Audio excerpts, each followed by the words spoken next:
Here we have a 2015 Toyota Avalon, and what we're going to do today is show you how to install our SolarFlare LED headlights into the low beam portion of the headlights on this Toyota Avalon. Currently, these are the 9005 stock halogen bulbs, and we're going to go ahead and swap those over to our LED system that we have for 2017. It's going to come with two of the LED bulbs. These are really nice bulbs. They've got aluminum bodies with copper cores. They have 12 Philips Lumileds ZES emitters on each side. It also has an integrated fan and aluminum heatsink. It's a CNC machined aluminum socket. It will come with two driver modules which control both the emitters and the integrated fan. It will also come with a couple of zip ties. It will come with an Allen wrench, which we'll talk about a little bit later for adjusting the angle of the socket, and also two O-rings. Now, this is a universal kit for both 9005 and 9006 bulb applications. So what we're going to do is we're going to swap the O-rings on these bulbs over to the black ones that it's going to come with, because this vehicle uses 9005 bulbs. The orange O-rings are the red ones here. These are for 9006. Now, you don't absolutely need any tools for this installation, but it is convenient to have a pair of side cutters to cut the zip ties and also a flathead screwdriver. These bulbs are very nice because the construction is very high quality. The LED emitters themselves, you can see that there's 6 on each side. They are very precisely placed. So the distance between the base of the socket to the emitter section is going to match that of the factory incandescent bulb. And using 12 of these Philips LEDs allows the bulb to produce 2400 lumens compared to the roughly 1800 lumens of the factory 9005 bulbs. Now remember, most incandescent halogen bulbs are 55 watt, whereas the 9005 version on this particular Toyota Avalon are 65 watt. So they're going to be a little bit brighter than standard halogens, but this LED bulb is going to be even brighter, so at 2400 lumens per bulb for a total of 4800 lumens with both bulbs installed. Go ahead and pull the hood latch inside the vehicle, and then just to the left of the Toyota emblem, there's going to be a lever that you're going to push up towards the sky, and this will expose the engine bay. Let's start off on the driver's side of the vehicle by removing the factory bulb. There you can see is the factory low beam bulb. Now, first what you want to do is you want to lift up on these tabs here. Hopefully you can see where my finger is. There's two tabs. You want to lift those up away from the bulb over the notch that locks this in place, and then slide the connector down towards the ground to disconnect it. These are pretty stiff. This is where the flathead screwdriver can come in handy if you want to use that to lift up the tabs instead. But you can do it with your fingers, which I will attempt to do here. It's a little hard to show, but slide the connector off like that. Now take the bulb, turn it counterclockwise like that, slide it out, and then set that aside. Now, same thing here on the passenger side of the vehicle. You want to come in, remove this connector here, turn the bulb counterclockwise, slide it out.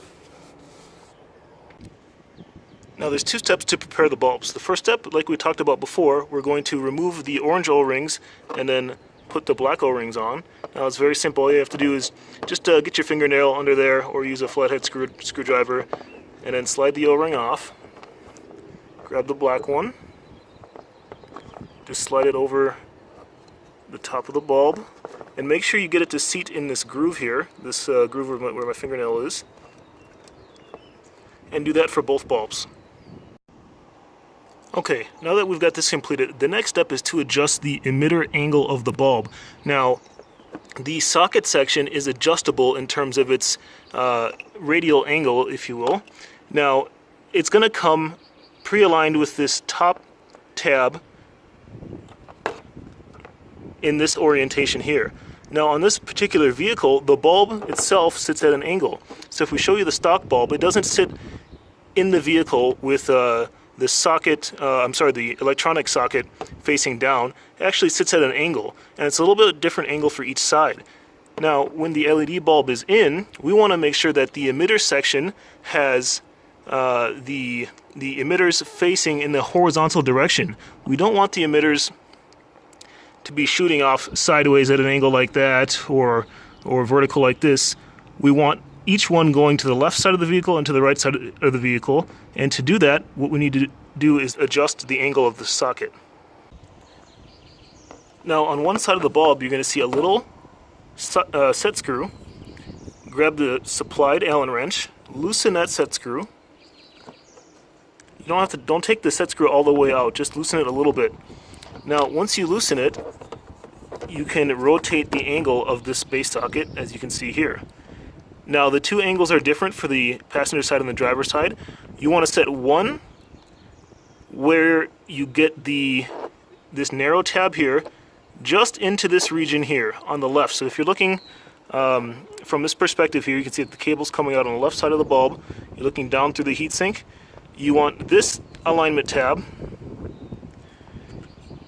lined up with this void in the housing here for one side. And then what you want to do is take your Allen wrench and then lock that back down. This does not need to be very tight, so don't crank on it really hard. Just make sure it's snug so that this socket does not move around anymore. Now I've already done the driver's side bulb. Use the same process, loosen the set screw, rotate it, and then tighten it back down. But the driver's side bulb is the opposite. Now what you want to do is you want to take the smallest tab here and set it at a 45-degree angle the other way, which coincides with the void on the right side of the bulb. Passenger side left, driver's side right. Now let's install the bulbs. We'll start with the driver's side. Now remember, when this one goes in, it's going to enter basically straight on like this. If you're looking at it, if you were to look at the headlights from this direction here, you're going to enter like this, and it's going to rotate clockwise, and then when it does, the bulb will be in the correct orientation. So I'll try to show that on camera here. It's a little difficult. There's a socket, and bring the bulb around, get the emitter section in there. And then you'll kind of feel it slide forward into place. And once you feel it slide forward, that means you've got the three tabs lined up. If I can get it right here. And then you want to rotate the bulb clockwise to lock it in place. Now, if the bulb is in the correct orientation, the fan is on the bottom towards the ground, and the vent is on the top towards the sky. Now, you do the same process for the passenger side. The next step is to install the drivers for the LED bulbs. This is both the LED driver and the fan controller integrated into one module. So one for the driver's side, one for the passenger side. There are two electrical connections to make. This guy here will plug into your factory headlight harness, and that is this plug over here, which connected to the factory bulb, if I can find it.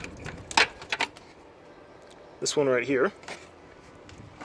And this other connector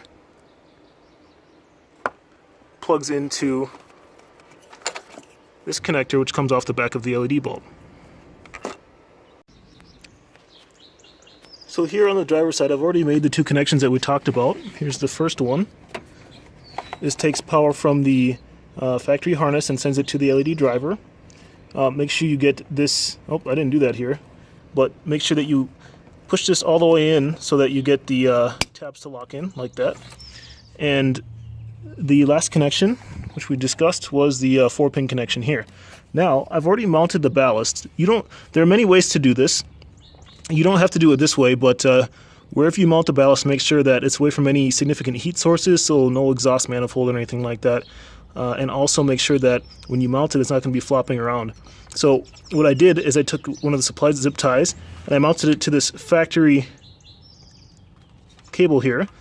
And so I'm going to take a zip tie here, and then I'll take another zip tie and secure it here, and that will keep the ballast from moving around, and make sure you pull the zip ties nice and tight.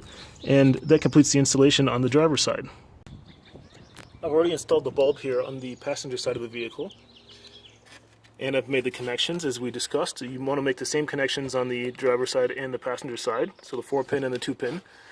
Now, again, you can choose to mount the driver wherever you want, but I've put the driver here. You can see that I've just used the zip ties and the 2 loops that are in the die-cast ballast, and then another zip tie. Oops, lighting's a little goofy here.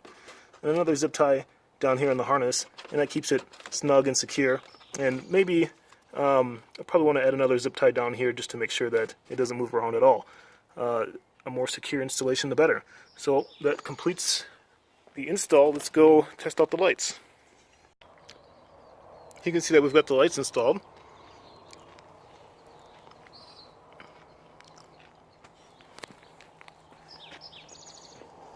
He's going to give you a nice 6500K crystal white light.